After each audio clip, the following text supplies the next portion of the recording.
Hey, everybody, welcome back. This is Paul Molinari from Popcorn GTM. I am your host of Modern Solutions for Modern Restaurants, and I've got a great topic and guest today. Today, we're talking about franchisee growth. We're talking about the tech, the grit, and some of the gaps. And I have a special guest with us, Patrick Buckley of FranDawgs. But before we get to Patrick and FranDawgs, let me first start off on a little secret. Did you know that franchise restaurants outperform the independents when it comes to survival?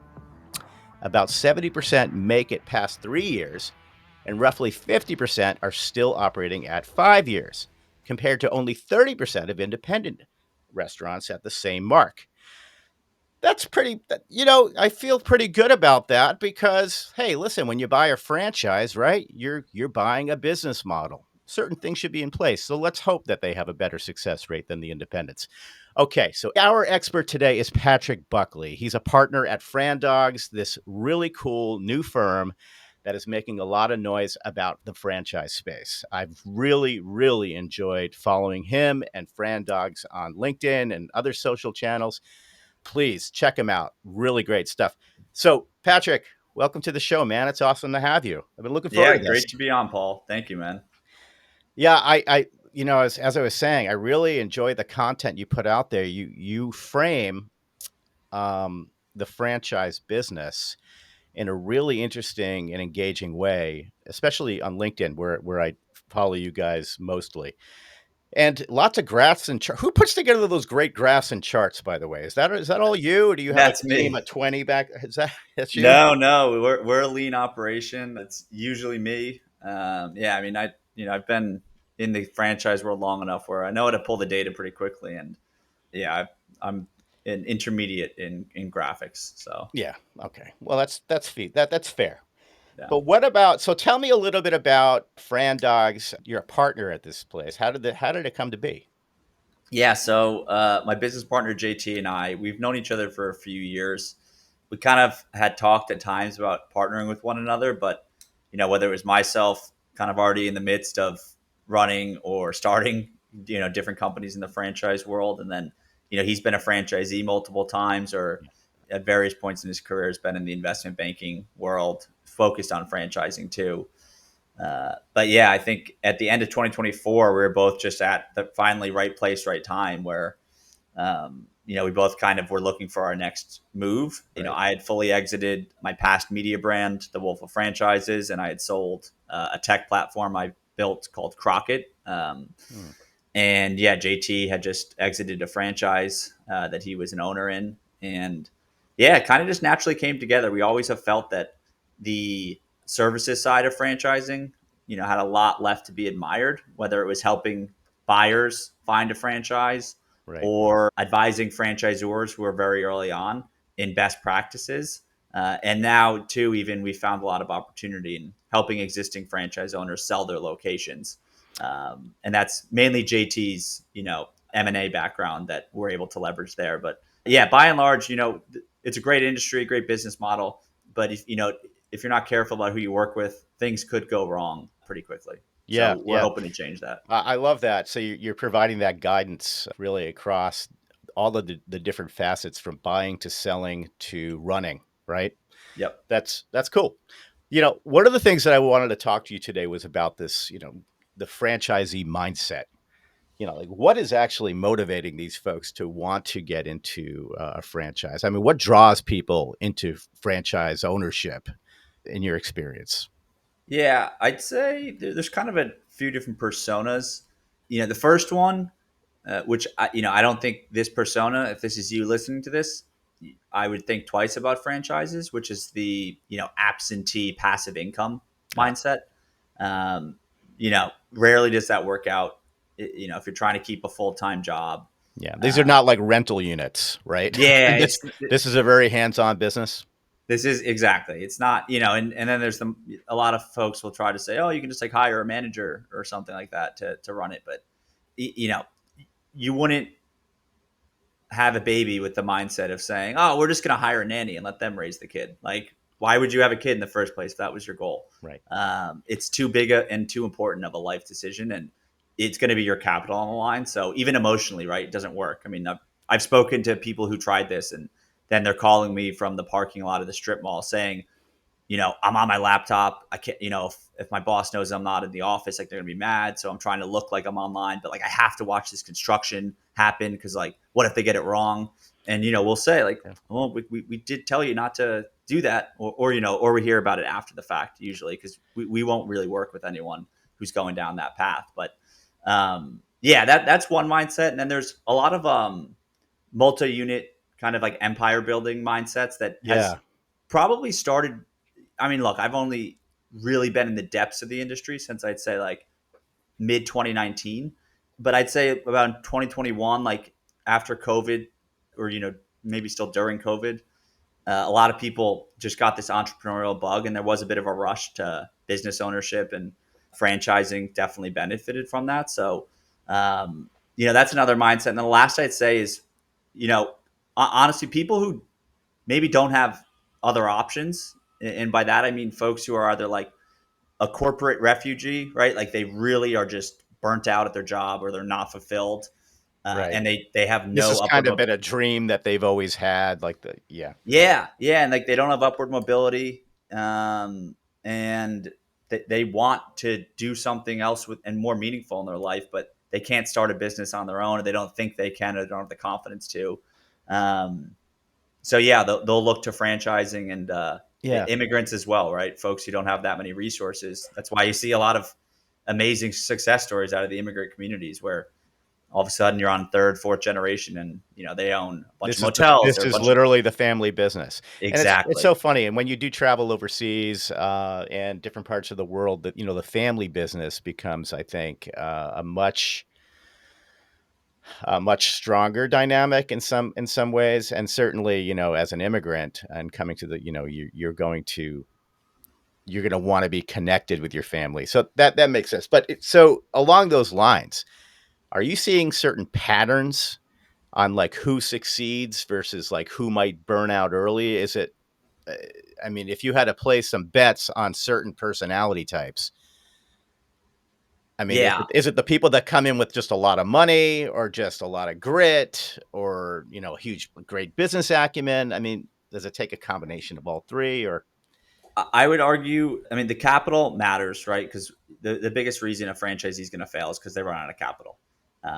So if someone is trying to get into especially in the brick and mortar franchise world, right, where you're probably taking on SBA loans and it's a lot more expensive to get into it, right? You want to have a nice cushion because what it just you never know what could happen. What if things don't go to plan and it takes far longer than whatever the projected Yeah. path to break even on a monthly basis is.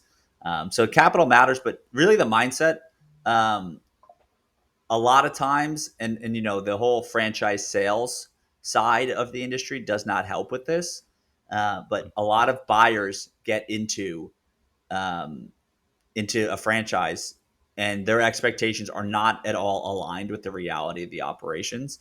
And that's where problems occur because they're told one thing during the sales process and then they actually buy the franchise and they're all excited, but getting it opened and running it is way different than what they were told on the way in.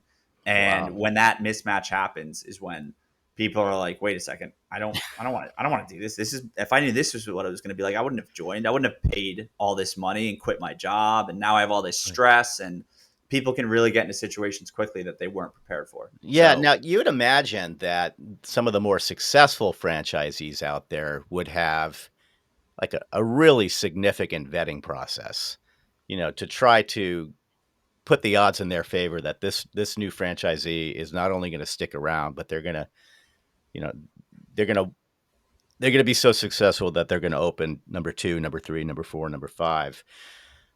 Are and we could I think we're going to get into this a little bit later, but I'm curious though, is there a franchisee right now that stands out in your mind, or a franchisor that stands out in your mind that is just kind of crushing it on the vetting process and it's just they're putting their chips down and they're winning more often than not on the people they're investing in, because it is a two-way yeah, street.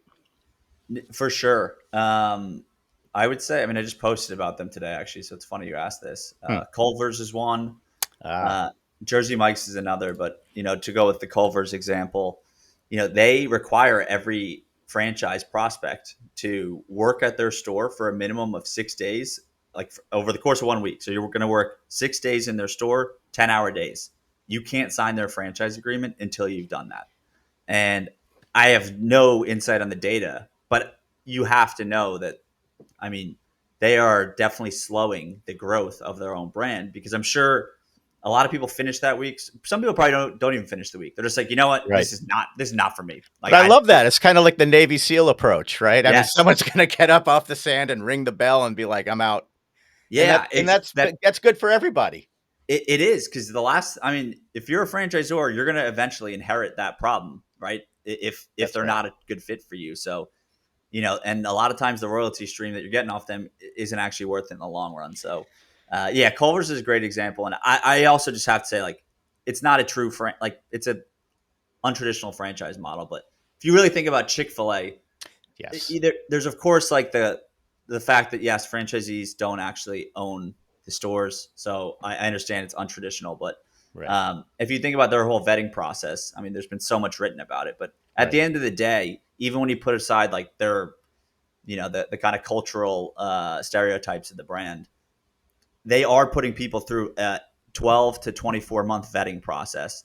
And I've met people who, I met a Sylvan franchisee, so the learning centers. Mhm. Mhm. He was close to he went through an 18-month process, and it was him and one other person, and he ended up bowing out of the process after 18 months because he just finally realized, the money wasn't worth it. He knew that, like, he wasn't a true good fit for this brand. Right. But you just think about what, like, that's just insane that a brand is really going through those measures to make sure that anyone who gets through their system is actually going to stick out this process. And I mean, it's night and day compared to what, 90% of new franchises are doing, where units are getting sold pretty quick, which, depending on the brand, that might be fine. But it's just interesting to kind of contrast it versus some of these Right. It's other I personally like the longer term approach, the long view, making an investment in the franchisee the same way that the franchisee is making an investment in the franchisor. I think, yeah. too quickly do a lot of people that invest in these ventures believe, they see they see the elevated stores, the elevated atmospheres, good quality food, happy customers and everything, but they don't necessarily, to your point earlier, understand that they're they might this is a lifestyle choice. Like owning a franchise, running a restaurant, never mind a franchise, running a restaurant is it's a full-time commitment, like 24/7. Um so so that kind of brings me to this other idea, the role of franchisors in the lives of these franchisees. I mean, do you see what are the could you help? You said that earlier that you help franchisees also exit. So, what are the kinds of frictions? I mean, sometimes they're exiting because, listen, it's just time to go. They've made their money. They want to move on. But other times, there could be friction. What is it about? What kind of frictions are generally happen between the two parties? Yeah. So, I mean, for for us, just for context on the franchisees we help exit, it's typically who are multi-unit operators, and they've Mm, developed a pretty substantial platform. We're usually talking seven-figure EBITDA, and it yeah. is a very much financial motivation at that point, where they built up a platform that will get buyers at a pretty healthy multiple. So, yeah, we'll just kind of be their sell side representative there. But we do, of course, just from talking to franchisors and to franchisees. I mean, I think a big, I mentioned it earlier, a big friction is whatever you want to call it, the culture shock of Yeah. actually becoming a business owner, right? There's all this romanticism about entrepreneurship in general out there. And so all of that kind of disappears after you sign the paperwork and you wire the franchise fee, and now it's time to go. And Right. again, a lot of brands, for better or worse, are either doing it internally or they're using third party sales companies. And the narratives at play, but from the sales teams to the operations teams, are totally different. And the operation, there's a saying that people have said in franchising, right? Like salespeople sell the dream and operations inherits the nightmare. Like you really want those teams, if you're a franchisor and doing it all internally, like you want those teams to be talking to each other, because you will like have an issue if they're not. So Yeah. that's one thing, is that friction. Um, and yeah, it obviously varies on the concept, but all issues ranging from social media and marketing, right? Like I'm paying a marketing fee and I don't Right. see anything actually happening on social media, or, that's ultimately driving a return to me. And, end of the day, Paul, a lot of it ties down to profitability. If franchisees aren't making money, they're going to find something to complain about. That's right. That's right. Yeah. So let me kind of put a twist on that idea of friction again. Because this my audience is predominantly restaurant technology professionals, Yeah. restaurant technology founders, sales, marketing people, folks that are servicing restaurant brands. And with tech, I kind of see it as an opportunity in a lot of ways for franchisees to optimize their business, right? So when franchisees have, and they're the ones, listen, the franchisees are the ones that are in the day to day. They are, as we've just established, right? They're working hard. They want to optimize their business. They want to make decisions for their business. A lot of times technology can come in and help solve problems like pretty quickly. Do you see any sort of friction behind, a franchisee wishing to move forward on a certain bit of tech and maybe the franchise, the headquarters not getting behind it or not signing off on it? Is that sometimes a point of contention? I've seen it more the other way, to be honest. Okay. A franchisor wanting to implement a new tech, Right. and then the franchisees, they're already used to whatever they're using, and they don't want to learn something new. Right. Um, and, So, and yeah, so that's yes, absolutely. I would love to understand if you have, well, do you have any perspective around what motivates a franchisee to get excited about new tech? Not paying you for it, I would assume. so well, yeah. If they're not paying for it, that's one thing, right? They don't want to have to. If it's going to cost them more money, that you're fighting an uphill battle as a franchisor.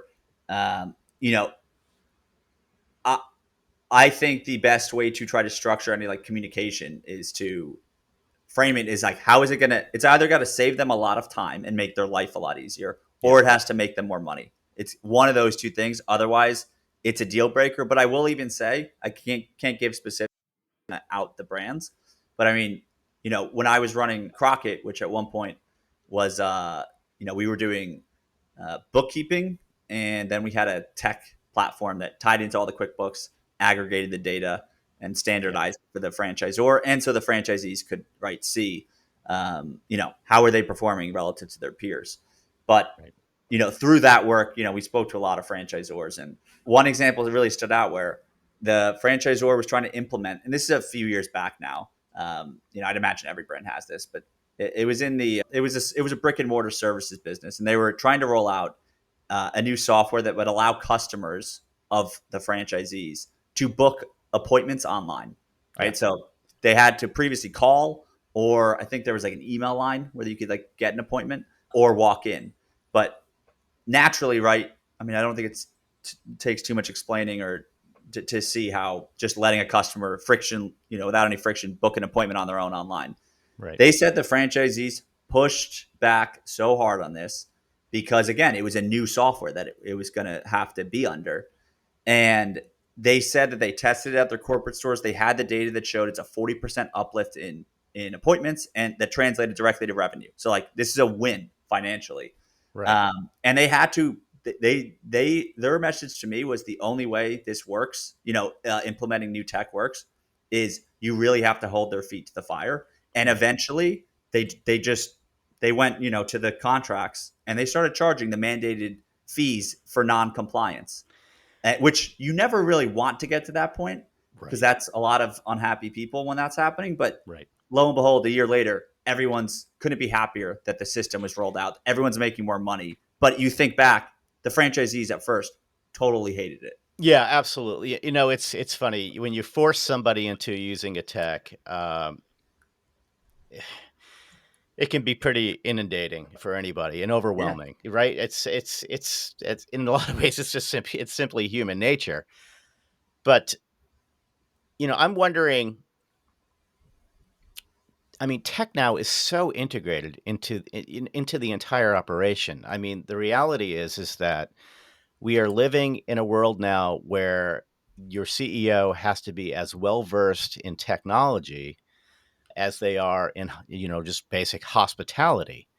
Tech is driving the business. We're seeing a tremendous amount of sales coming through all of the digital channels. It's an omni-channel world. So with that in mind, when you look at the franchisee, when you look at the ecosystem, um, are there any the brands that seem to be winning are the ones that in fact are embracing technology? Like when you look at, I mean, of course, the big ones, the Sweet Greens and the Chipotles and the Cavas and, all of these great up and coming brands, but they're somehow integrating technology in a way that not only does it increase, make the operation more efficient, but it just makes guests happier Yeah. because they're engaging with the brand in a way that makes them happy. Is there anybody, in your opinion, you believe that is doing tech like truly like the right way from a franchisee perspective? I mean, I know Yes. Jersey Mike and Five Guys. These are like mandate franchisees, for example, franchisors, right? I mean, everything they say, you use this. Yes. Yeah. You don't have freedom there. I would say though another one that is newer to the scene is crumble cookies. Okay. Okay. So Yes. and Crumble. people controversial brand because everyone some people don't think the cookie business is going to last all this and that, but putting that aside, I mean the technology, and I'm not suggesting franchisors should do this, or because most frankly it's probably too much of a technical challenge, but Hmm. they actually built their own point of sale system from scratch, and the whole stack is totally vertically integrated. So from you walking in as a customer where you're going onto one of their iPads and ordering and then getting your cookies, that's going through Crumble's point of sale, which flows through to the franchisee's ops dashboard that Crumble also built for them. So franchisees are getting all the key metrics served up to them where they can just log in and they know exactly where their business is at any one point Right. because of the core metrics. And Crumble corporate also has visibility on this, so they know basically weeks or a month in advance, right? If they see metrics out of line, Hmm. that's a push notification to them. We need to talk to this franchisee because if this keeps up, in a month from now, their revenue is going to be down, or their profit's going to be down, or their cost of goods is going to be even higher. Um, and so, again, you can use third parties to do these things, Right. right? No, but But that's a core differentiator for them as a franchise opportunity, right? I mean, you're yes, talking about their approach is very much a closed loop, yeah, which has tremendous benefits. We can think of a couple of closed loop ecosystems in the technology business, Apple, that comes to mind. That's doing okay. yeah, Um, the Yeah, and I was gonna ask you about AI and all that other nonsense, but the reality is that listen, that's gonna happen anyway. yeah. But I wanted to get your sense though. These entrepreneurs, these dreamers, these folks that get into the franchise business, they have to go in with a certain amount of technology acumen. I mean, I would imagine that it could get pretty overwhelming pretty quick. Understanding that every restaurant out there has, between 15 and 20 some odd systems that are running the business. How much of is that conversation being had on the franchisor franchisee level during the pitch? I mean, it varies by brand, so I don't want to like ever paint a broad brush. The emerging brands, it's definitely when I say emerging, I'm talking say 100 units or less, Yeah. often 50 units or less. It's not really heavily discussed because and look, I don't discredit brands for doing this, right? But they're fighting for prospects. They're fighting to grow it, Right. and you need and want to grow.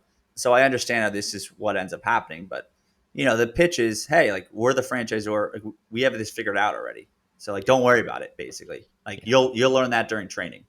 Right. That's often the shtick that I hear Yeah. being thrown around. And is it always figured out? A lot of times, no. Especially emerging brands. I mean, they don't have it figured out. They're going to change vendors. I've met brands.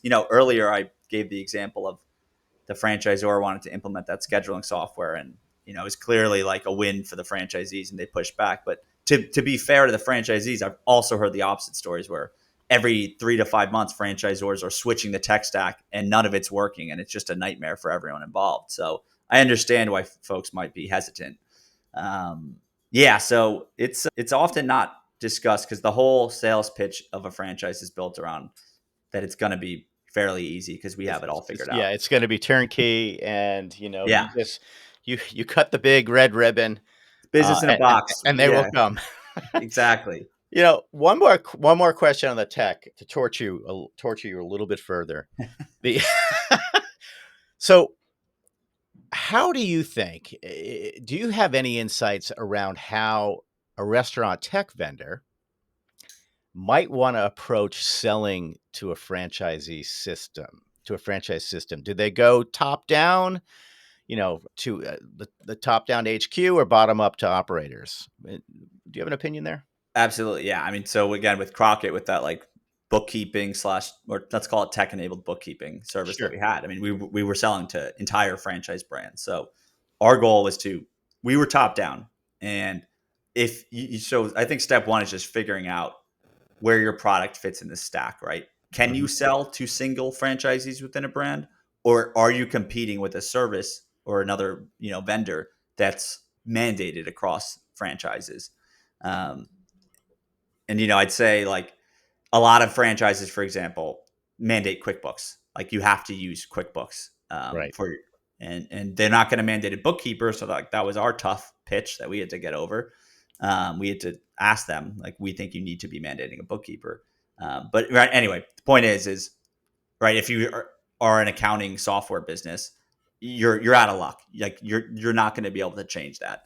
But if it's insurance or oftentimes payroll is one of the softwares that isn't going Up to be. up for grabs. Yeah, that should be up for grabs, right? They're not going to I've never seen a franchisor mandate like ADP over Gusto or someone else. Right. um Point of it, sale, on the other hand, Point mandate. of sale, yeah, good luck. Like that's what I mean. If a brand is past probably 5 locations on the point of sale, I mean, we have seen actually, I mean, there's been big examples of big brands that have been on legacy systems since the 90s that have changed recently to like a Toast.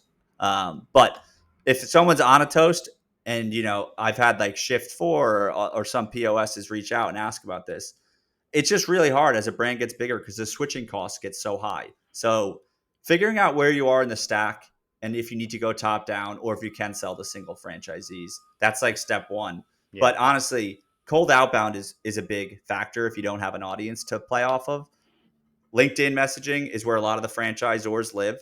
Mm, And then cold emails. So there's tons of softwares where you can get emails. I know sure. it's maybe frowned upon in some circles, but you got to hustle on the cold outbound to get in front of people. And Yeah. that's how we were able to grow. And Listen, yeah, I mean, cold. I mean, that's the thing. Cold calling, cold email. Yeah, it's somewhat of a, not to overuse the word torturous during this conversation, but somewhat of a torturous tactic. But at the same time, if you know, if the pain point you're calling out that you can solve is on their whiteboard right now, they might take the call. They might, yes. they might answer that email, take a peek at it. Yeah, that's interesting stuff, Patrick. Tell me a little bit more about um, FranDawgs. And you said that you started this business only what, a couple of years ago. No, FranDawgs. No, FranDawgs is pretty new. We launched The end end of of January. 2024. Oh, okay, yeah, Yeah, right. And so you've gained some pretty quick following. So you've identified a market that can use some help. What are some of the reasons why people are seeking you out? Now, you said that you're helping them buy and sell, and also run. Are there any trends that we should be aware of on the technology side? To like, is there a buzz on the franchisee side about it's a buyer's market, it's a seller's market? So this year, it's I mean, the buying is definitely down across the industry, right? So Hmm. new franchise sales are down, and I'm gauging that mostly from, it's hard for us to use our own data because we're 5 months in as a new company. We have helped multiple franchisees buy into a brand, but some of the bigger sales organizations have been doing pretty serious layoffs Yep. because sales are down. So that's one note on just where the trends are. Um, but sorry, there's a second part of your question there, Paul. Well, yeah. So from a buyer's market and a seller's market perspective, so it sounds like there hasn't been a lot of buying going on. So generally, that means that is it really easy to get into to get into a franchise nowadays? I mean, look, with construction costs and the political volatility, honestly, with tariffs, there was let's say a month and a half where I mean, it was deals were dying over that stuff because if Yeah. you're about to sign a franchise agreement and the cost of lumber is about to go up double, right? Like Right. your whatever the materials for your stores, I mean, half of it's probably coming from China in some fact. Right. So it was there were some volatile months and there were definitely deals lost well across the industry over that on the new franchise buying side.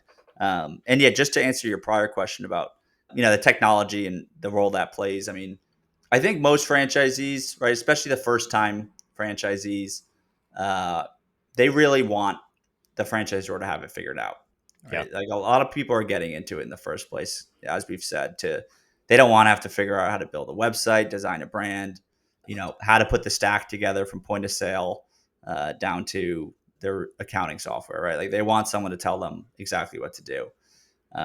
So yeah, the more streamlined it can be for a franchisee, the better, right? That's the selling point. I think a lot. I've spoken to franchisors who get afraid because they're like, oh, like, well, we don't want to be too aggressive and force them. And Yeah. I always say, you got to reframe that positioning.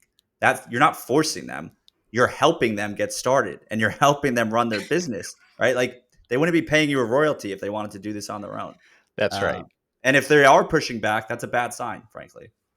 Yeah. I couldn't agree with you more. I think, yeah, there's definitely something to that. You know, Let me ask you this. What do you think kills a franchisee's motivation? The is it bad margins? Is it bad franchisor support? Is it market saturation? Is there anything that you see that might be leading to a lack of motivation on the franchise side? I mean, I'm assuming that we're seeing a lot more people wanting to exit. Or Uh, is that true or I couldn't say anything from what we've been seeing, like JT okay. and I. Again, as far as us like actively working in this business, we have 5 months of data, so Yeah, yeah. it's not But for what we're hearing, we speak to other firms and on the resale side, right? So like franchisees exiting, it seems to be a standard year. I mean, the best data that's out there says like 3 to 5% of units trade every year. Yeah. I don't think we're going to see anything different than that this year. There's definitely volatility within certain brands. Like some brands might have overexpanded and franchisees are now looking to exit. But to answer your question on the motivation, I'd say if a franchisee loses trust with their franchisor and they Mhm. feel like they've been lied to or deceived in any way, that's a very bad thing because they have to keep paying their royalty. And now all of a sudden, if they feel like this franchisor doesn't actually have their best interests at heart, isn't actually a partner, Yeah. you know, that's going to kill their motivation, especially if they're struggling financially. So let's That is, flip that then. Let's yeah. flip that around and say, what are the things that great franchisors are doing to motivate and to make successful franchisees?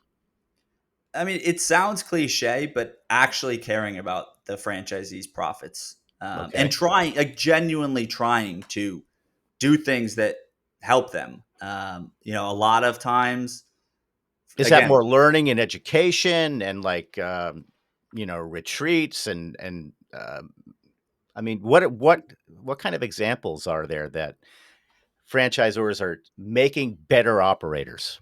yeah. So, I mean, some of it is soft skills, right? As like leadership at a franchisor. So, Yeah, right. I mean, it's just motivating, but building a positive culture. There's a brand called the Milkshake Factory, and I've spoken with the president there, and I mean, they seem to have just a ridiculously positive culture where yeah, franchisees fly out to other franchisees' locations for their opening day just to help out, like, and that just happens regularly.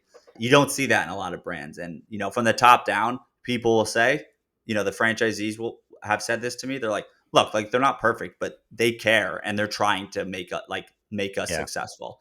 yeah. So there's a lot of trust there. Um, but I'd even say from a tactical perspective, I do think data and transparency is critical. So having some way to share the performance of franchisees across the brand. You can anonymize the data, Some but if kind of you, benchmark. Let me know yeah, where do I stand, in this giant empire. exactly, yeah, there's a lot of like whispers about that it can generate, but Yeah, back to why do people get into a franchise? They don't want to do this on their own. So why would you have them operate in a silo where they don't know, they can't see how they're doing? I mean, most independent small business owners would kill for 100 other locations across the country where they could benchmark themselves and then call those people up and say, hey, like, how is your labor so low, yeah, but your profits are like actually a lot higher and you're operating with more revenue. So you can learn so many things just by getting the data out there and get the conversations going. And again, it's flipping the narrative as a franchisor. It's like, we're not trying to be the parent over your shoulder. We're trying to help you. And like, the good franchises have the skills to communicate this to their yeah. franchisees, and if you implement it early enough, the culture will start to take care of itself, where it becomes a culture of transparency versus one of silos and franchisees in secret group chats, bad mouthing the And franchisor. it's trust. I think that was a Yes. word you've popped out there for a couple of times through a few of these segments. It's trust, the transparency, the and I think that is established. That's established from jump, right? I mean, that's where it's the sales pitch. It's the reality, sharing the reality, Yeah. as opposed to just sharing all of the smoke and the mirrors, or let's just say all of the sunny skies and Yeah. and fields of flowers. You need to see what it's really like, and that's so that transparency has to start from the beginning. Yep. You've been doing so. You have a podcast, right? Yes. FranDawgs, was it Uncut? Yep. Any stories that stick out with you about what makes? Tell me a little bit about who are the kinds of guests on your pod, and any good ones lately? Yeah. I think they're all good, Paul. But Of course. Well, oh, hey, good for you. yeah. We just, our episode last week was the owner of 33 Little Caesars, Okay. who, yeah. So we'll do multi-unit franchise owners of any industry, and yeah, I mean that one was especially interesting. The guest name is Ryan Fagali because his dad also grew up. He basically grew up in Little Caesars, where his dad owns 15 stores today. And Ryan started like just after school, he'd go to his dad's office, which was inside a Little Caesars restaurant, and he'd just like Yep. play around throwing pepperonis on the pizza. And now he owns 33 today. So learned all about the pizza business, and he owns a few other franchises too. But yeah, man, we'll interview. We had a Crumble owner who owns 12 Crumbles. We had a Mathnasium owner who owns about Let me 24 ask. Math. Let me the Crumble. Let's just go back to Yeah. Crumble for a second. And I, I'm still miffed by this. I cannot fathom why a cookie company doesn't sell coffee. Tell me how the hell they missed this. I don't know. Like I'm a Gen Xer, man. Yeah. I like my coffee like anybody. Never mind generationally. But if I'm gonna go, my daughter says to me, "Hey, Dad, can you pick up a couple of crumble cookies or whatever?" Okay. So I go in there, and I figure I get a cup of coffee with these cookies. No coffee. Why? Is there a reason for that? Do you know? I mean, my best guess. I hear what you're saying. Like it's a bakery, and a lot of bakeries, right? They're making. And these cookies aren't cheap. I mean, No, they're not. No, they're. I mean, they're. That's a whole nother conversation. yeah, Those cookies are massive, but they focus right on a lot of like. I mean, it's not a true lunch day part and dinner day part, right? Because, like you said, it's right. cookies, but they're Snack. definitely afternoon snacks, and like those day parts are for sure their highest volume hours. Right, Right, right. and maybe they're prepping orders for like catering in the morning, but um, I guess my point is, I think if they were, doing pastries that, like, I don't know, croissants or something that was more breakfast oriented and Yeah, morning oriented, you'd see coffee on the menu. They have just added dirty sodas to the menu and it's getting rolled out. right, So right. they are adding beverages, but yeah, I don't, maybe coffees are next. I don't know. Yeah, I don't know. It just feels like a no-brainer. It just really does. It's one of those things that I don't know why, but it's bothered me now for a year. Um, I'm like, people, come on, you're gonna do dirty soda before coffee, for Christ's sakes. Anyway, and dirty soda, man, that's a real deal. I Oh mean, boy. I interviewed. Oh my god, and of course, I forgot her name. She's freaking amazing. The founder of Swig. No way. Yeah, Oh, she was awesome. I interviewed her with Paul Barron on the Restaurant Masterminds podcast, and what they're doing is absolutely amazing. Not only did they like basically create a category, but they've almost created like a cult following. yes.